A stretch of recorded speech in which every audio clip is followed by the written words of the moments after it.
It's New Year's Eve and 2022 is nearly upon us. I want to ask you a question. Have you set any goals for yourself and your creativity for this coming year? Every New Year's Eve I spend some quiet time with myself and think through things in the last year that I've achieved, or things I want to say goodbye to forever, and things that I want to achieve and I want to gain for myself in the coming year.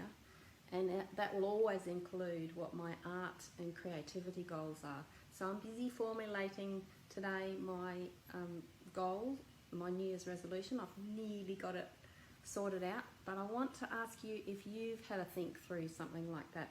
What are your goals for your own creativity for the coming year, and where do you want to take your art in the new year?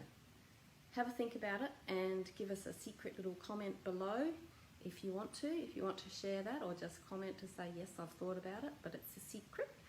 I like to write mine down and sign them and date them, and then it's really fun to look back on them a year from now and see how I've gone.